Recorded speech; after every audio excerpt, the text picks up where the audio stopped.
Alright, so let's make a loop of a bouncing ball. So what I'm going to start with is just make a plan, right, for the spacing and everything. So I'm going to use this layer. Let me just rename it bouncing ball plan. We'll get the brush tool, make sure I have soft lead, and just start off here. So I'm just going to zoom out and see my framing, right? Remember, you have to think about staging, right? So I'm just going to draw the first position of the ball roughly where I want it to start. Well, where it will be in the top. Remember, it's a loop, so I just want it roughly um, in this position.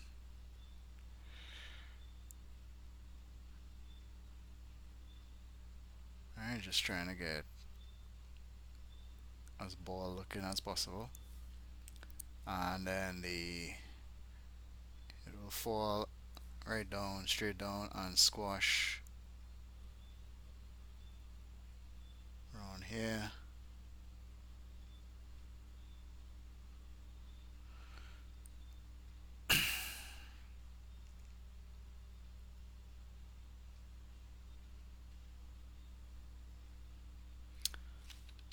Let me just see. Just holding on shift to get a straight line there. So yeah, it's about directly under there. Okay.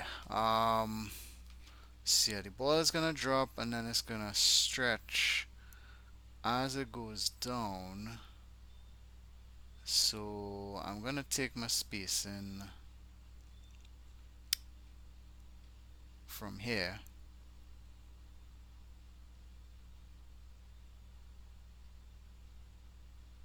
Or should I take it from the bottom?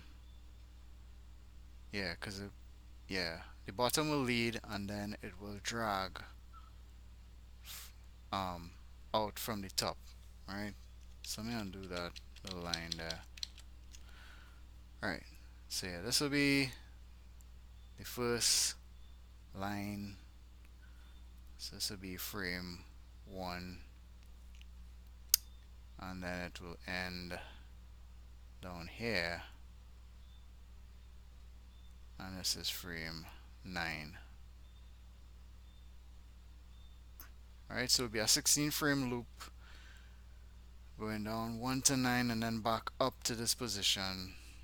Well, this would be frame 17, right? But we don't want to see this frame twice, so it'll be 16 frames. Okay, so in between 1 and 9. So let's see, we're favoring this position here. Remember, it's slowing out, so position 5, frame 5 is going to be closer up here. So this will be 5, 3 is going to be closer there, and 2 will be there, 4 there. Alright, between 5 and 9, 7, we have about there, 6, about there, and then 8 there, right? Just checking to see if anything is looking linear. This space is bigger than that space. This space is bigger than that. This is bigger than that. This is bigger than that. This looks bigger than that. And this is definitely bigger than that. I could maybe tighten things up a little bit, but I think that's good enough. Okay, so what I want to do, instead of trying to draw an in-between um, on this in this fashion, right, going straight down. I feel like I'm gonna maybe get confused with the in betweening because not only am I trying to in between these positions, but I'm trying to in between the shape changing from squash to stretch, right? So this is my plan layer. I'll expose my plan layer all the way right to the end, and now I'm going to create a new drawing layer. This will be ball rough, go anim. All right. So yeah, let me turn on my light box, and now I'm gonna try just to make this one just try and have it a little neat, you know.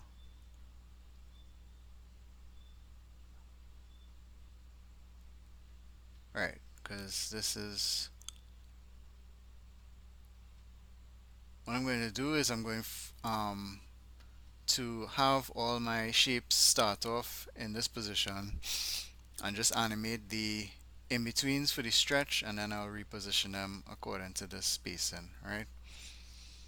So I'm going to go to frame 9, and frame 9 I will just make an extreme stretch position here. So I'll really exaggerate it.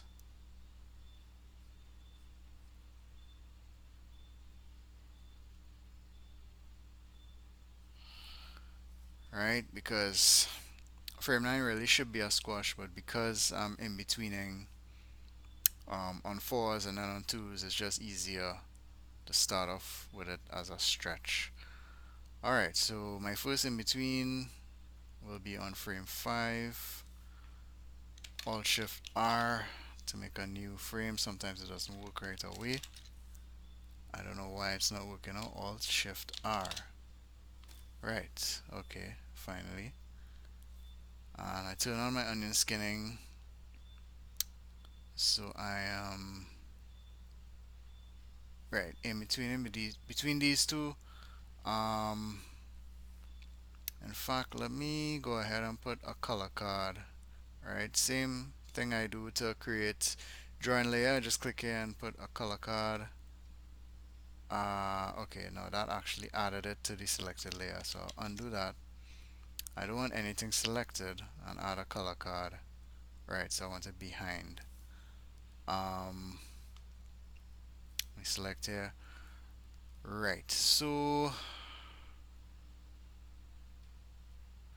let me actually save this scene. So I'll call this bouncing ball tutorial. Right. Yeah, let me see if I can change some settings. I'm not sure if this is actually how I want my in-betweens to be looking. I mean, sorry, my onion skin. So let me go to edit preferences, drawing, right, outline only, okay, and for this one, yeah, the opacity is set pretty much all the way up. So, alright, I wish I was seeing it a bit clearer, but this one is going to favor the the unstretched more, alright, so I'm going closer to the red ball outline.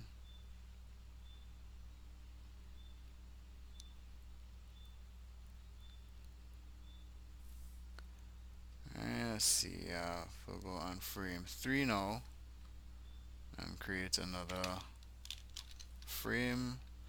I don't know why I have to do it 3 times, so 2 times. Right.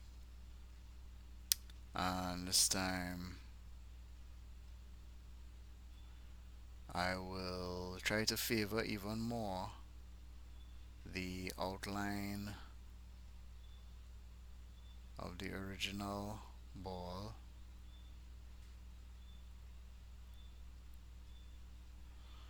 Alright, so I mean we're trying to get as close as we can, but hand drawn is not perfect, right? It's never gonna be perfect, but we're trying to get it as perfect as we can, right? Okay, next let's do 7, which is in between um how many times? Come on, man. I don't know why that Alt Shift R doesn't work the first time. Right. This one is going to favor.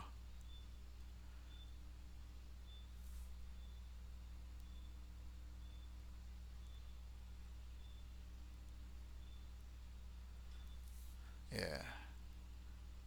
Okay. I'll just do more, kind of an in between, but yeah, still kind of favoring the red.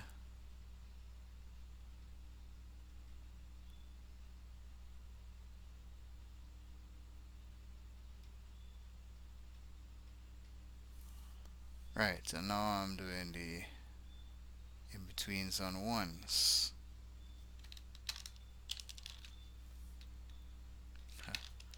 2. Alright, so this is so close, it's just, I don't know, maybe if I zoom right in, I may get a bit of, well, since it's moving, I probably won't see any jitter, but as I said, it's an imperfect art form, right? And now this one is going to be in between. Let me make sure. Yeah, alright, so on a frame, if I just zoom in here, maybe it'll be more clear, right? I'm in between and these two here, so I'm Alt Shift R there, and trying to go in between those lines.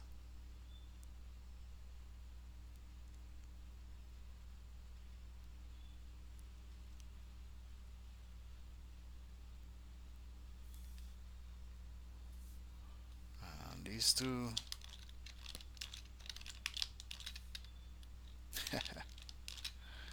3 times.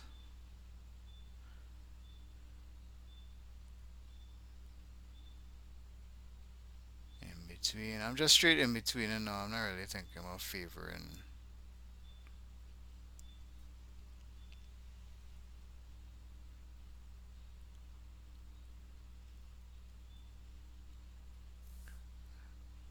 The last one.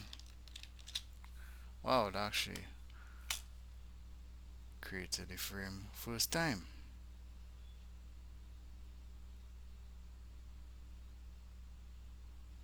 Alright, so this is going to be, this will actually be my full stretch here.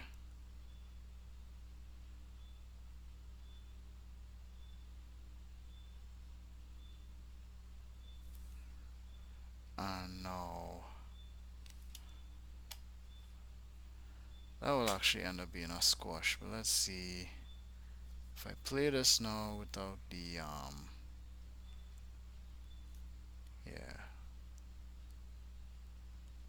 Yeah, I think I'm getting a decent volume retention there.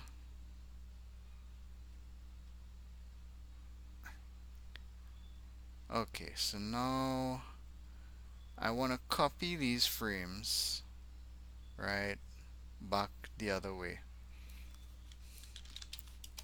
So let me go back to my plan layer and just plan out how I'm going to do this, right, because I'm going back down, right, the ball is going down and then going back up, right, so it's furthest down on frame 9, and then when it comes back up, right, it's going to be frame 10 here, 11, 12, 13, 14, 15, 16, and well, the last one is really back to frame 1 because it's a loop, right? So 16 will really be the last frame.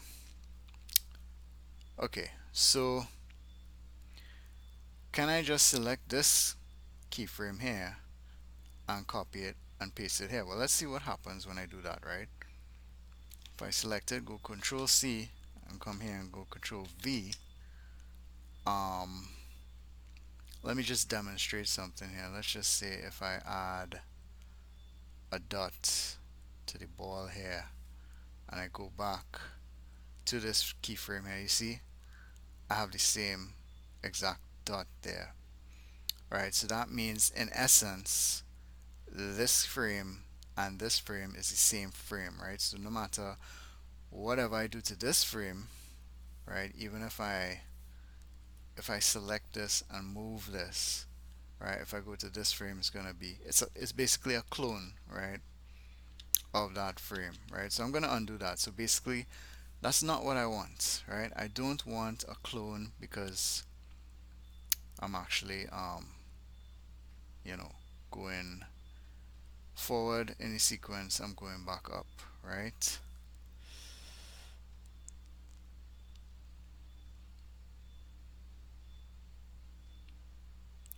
I mean, in this case, as it's a loop, I mean, it probably could be a clone, but we still need to be aware of that and maybe actually just get out of the habit of, copying and pasting like that, because for Digital, there's very few instances where you really want to clone your frames like that. All right. Okay. So instead of cloning or selecting the key like that, what I'm going to do is, yeah, take the select tool here, um, drag around the drawing and go, then Control C and select here and go Control V. So now, right, if I move this one here, if I go back here, it's a completely different drawing, right, or frame. Well, yeah, drawing, right? So all these are drawings or frames. Think of this as a layer, right? Think of this layer as your stack of paper, right? And each one of these is a sheet of paper, right? Each one of these frames is a sheet of paper with a different drawing on it. Okay, so we're going back up, right? So 8 is the same as 10. So 7, I'm on frame 7. I want to copy the drawing on frame 7. Control C and paste it on 11. 6, I'm going to copy that to 12. 5.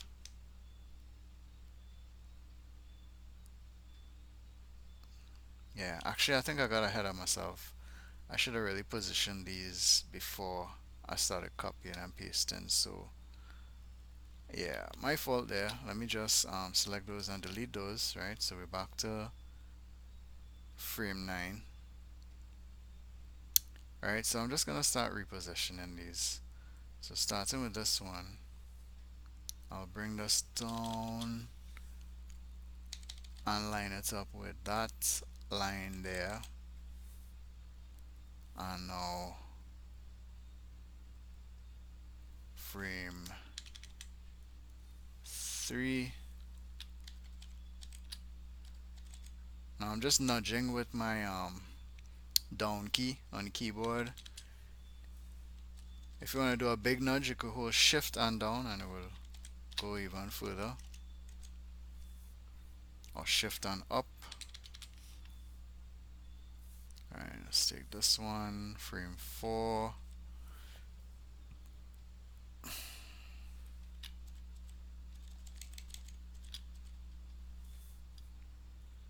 Frame 5.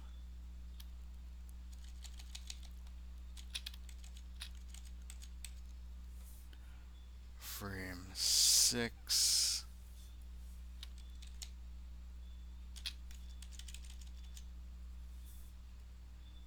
Oh, some got broken up there, looks like. I don't know why that happened at all. Frame 6. Frame 7. Whoa, that's crazy. Why is it doing that when it comes out of there?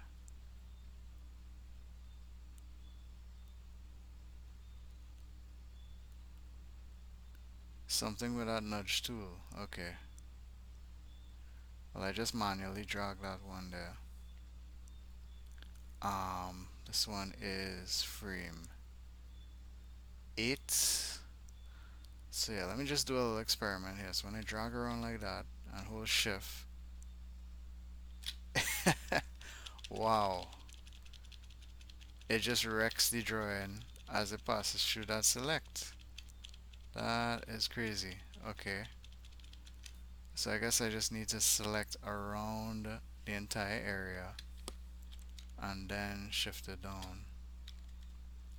So bringing it down to 8. And right, so this is where I'm just gonna get rid of this 9 because this 9 I will make this the squash frame. So I'm just going to draw over this one.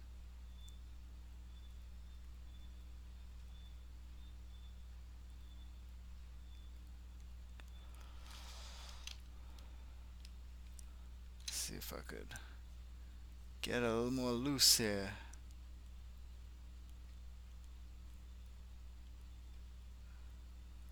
Right. Okay.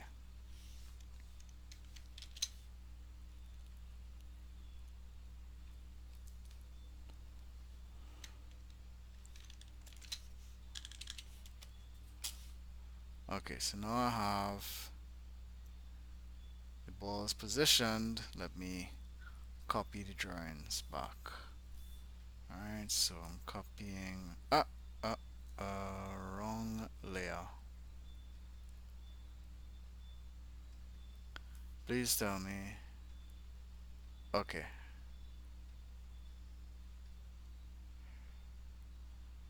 Alright. So everything looks right there. Alright, so I'm going to copy this drawing.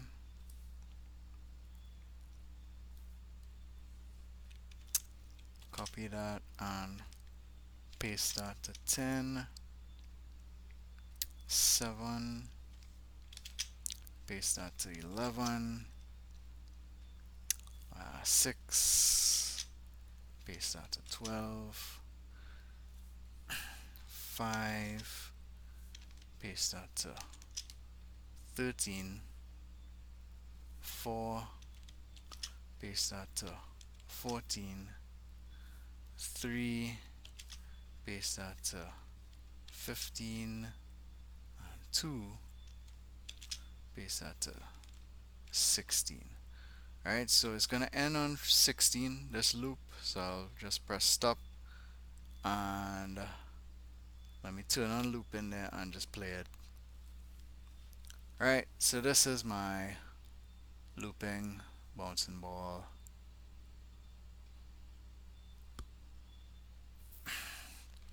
So in the next video, I will show you how to clean up this bouncing ball and maybe add a little shadow underneath where it contacts the ground. Alright, cool.